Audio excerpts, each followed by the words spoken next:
A while ago I did the original Mortal Kombat film, and recently we have actually had the announcement trailers that another live action reboot of Mortal Kombat is coming. But there was a sequel that was amazing, wasn't it? No, I'm pretty sure that they went out to completely and utterly ruin Mortal Kombat with this film. Wanna know what I mean? Let's find out.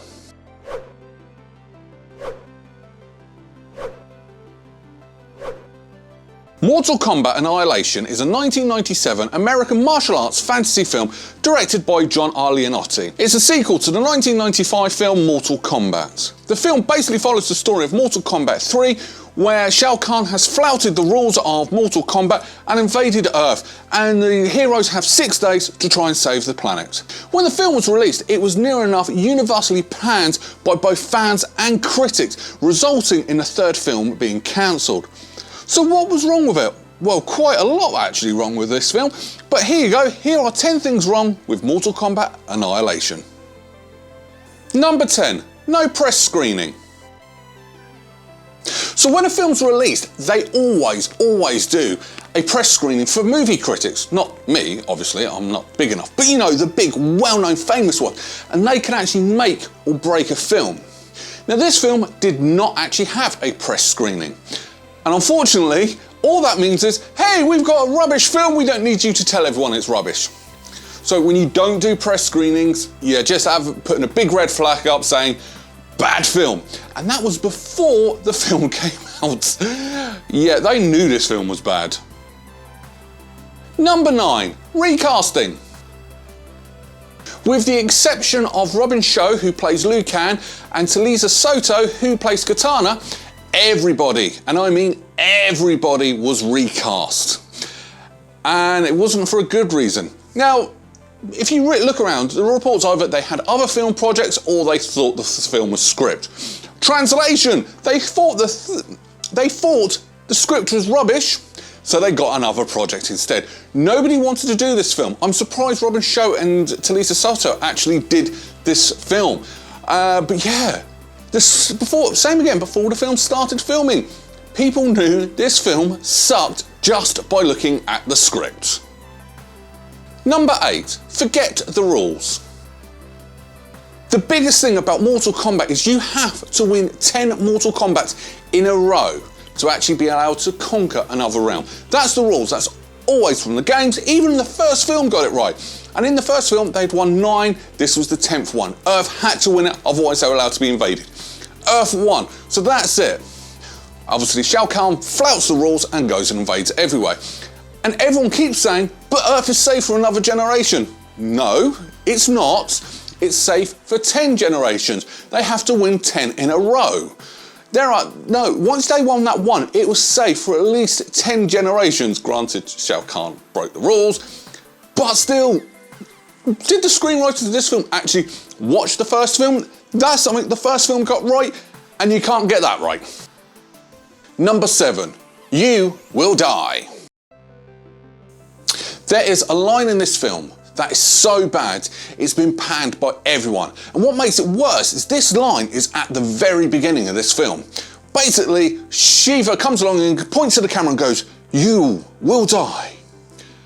And it is appalling. Now, I'm not a paid actor, so yes, that's appalling. But it was so bad, it just made the film so cheesy. Now, doing some research, it's down to one of 3 things that no one can actually agree on. Number 1, the script writing. It's the script writer wrote that line in like that, that's how come it's in there.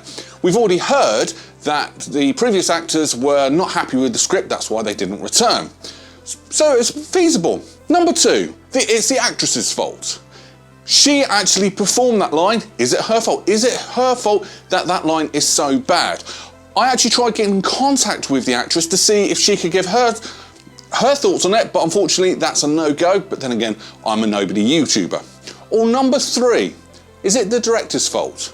Because let's face it, the director is the ultimate person in charge of this film. It's his responsibility. Was it his direction? Did he like the line? Why didn't he get the script changed? But the fact is, that line just ruins the rest of the film because you know that this film's just going to be cheesy throughout. Number 6, costume changes. Now, I'm not on about changing the costumes from the games to the film. I'm actually on about changing the costumes from the first film to the second film. Bearing in mind, there is no gap between the end of the first film and the beginning of this second film. In fact, so much so, the beginning of the second film actually happens at the end of the first film. Something Paul Anderson is good at doing, annoyingly. For example, first of all, Johnny Cage. His sunglasses got destroyed by Goro in the first film, yet he has them back. Sonya Blade, she actually was in some sort of ceremonial nothingness, and yet she's in full shorts and white vest top in the second film. Straight away, there's no opportunity. She was actually in it when the fighters were like, right, Shao Kahn, here we go. And that's just costumes from the first to the second film. The other things that seemed to take a downstep was the actual costumes of the coloured ninjas. Now, Sub-Zero and Scorpion, and hell, even Reptile, the costumes were perfect in the first film. They looked amazing, brilliant. Now, in the second film, they looked more like robotic uniforms. And yes, I know that there were robots in this film, which also looked appalling, but I didn't like the costume changes. Why couldn't you just have the costumes from the first film into the second film? Number 5, Shao Kahn leaving.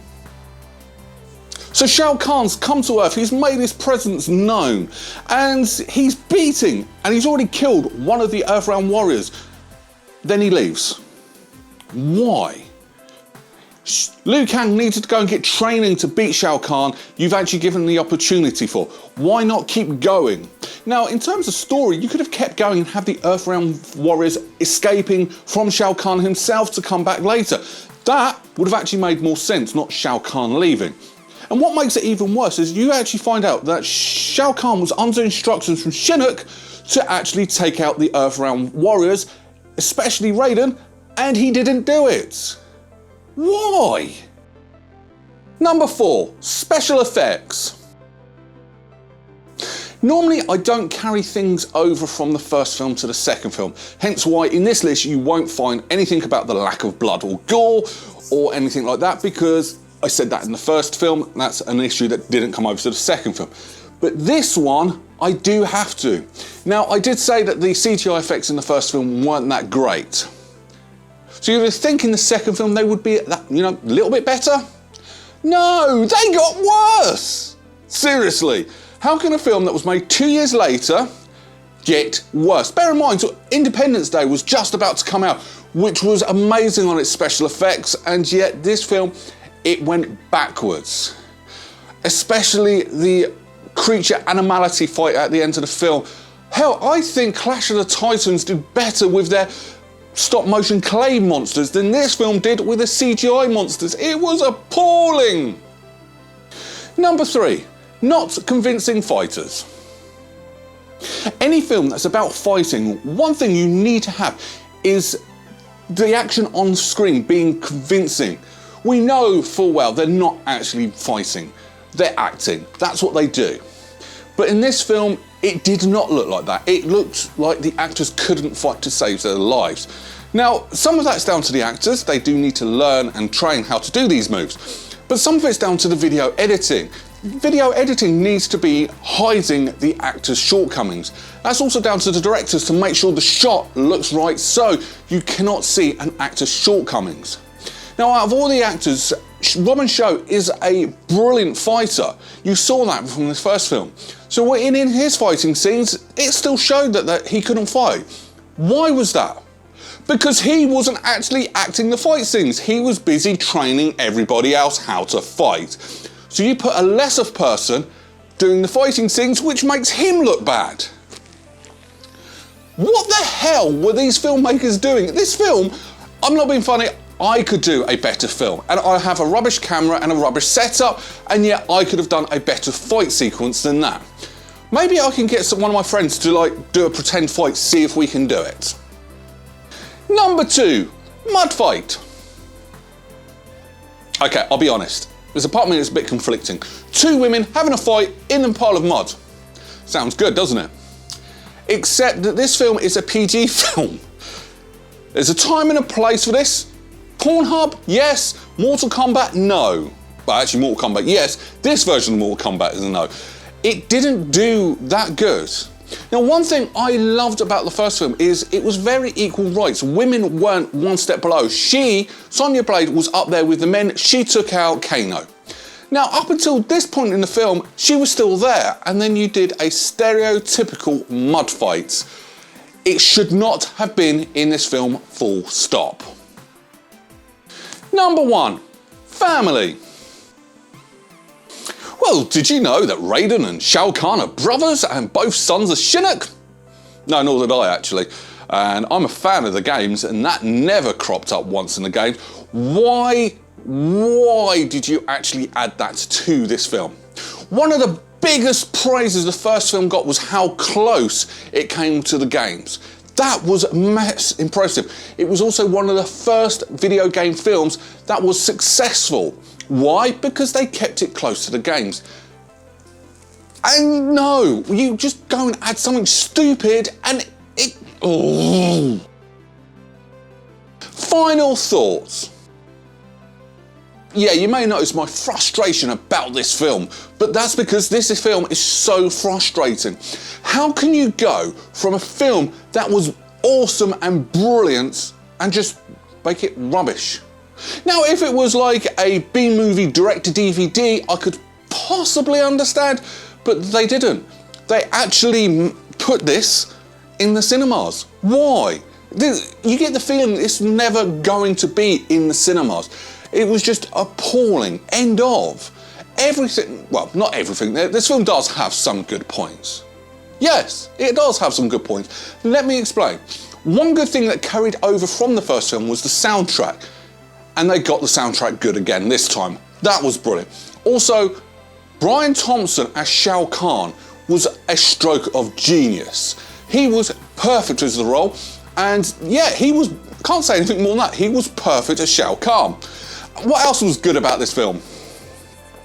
Yeah, sorry, I'm lost with this. Everything else was appalling. I mean, everything. I've only said 10 things, but I could actually quite easily go away and write another list of 10 more things wrong with Mortal Kombat Annihilation. This is how bad this film is. I had 10 items written down on my notepad and I was only 7 minutes into the film. That is how bad it is. Now, some of those things I have merged into 2 or 3 because otherwise I could make probably 100 things wrong with Mortal Kombat Annihilation. But that is how bad this film is. This is got to be the worst film I have ever reviewed in my life since I've been doing this. Anyway, let's get on to the rankings. I'm not even going to fight us about with this. 2. And I'm only giving you 2 because 1 for the soundtrack, 1 for Brian Thompson. That's it. You're being lucky with the 2. It should be 1, but I will stick with my 2. Wow, this film is bad. So, well, that's what I think. Yes, I really do not like this film. Is there anybody out there that likes this film? Please give your answers in the comments below. But yes, thank you very much for coming. Next week, it's Valentine's Day, so I'm going to pick a film that's all lovey-dovey. Now, I've got a film in mind, but in the meantime, has anyone got any suggestions? Put them in the comments below. It's up for debate at the moment, but I have got one in mind. If you want to get in touch with me, just type into any search engine at Berryman81. I am on Facebook, I'm on Twitter, I am on Patreon, I'm on TikTok. Yeah, come and get in touch with me, come say hi.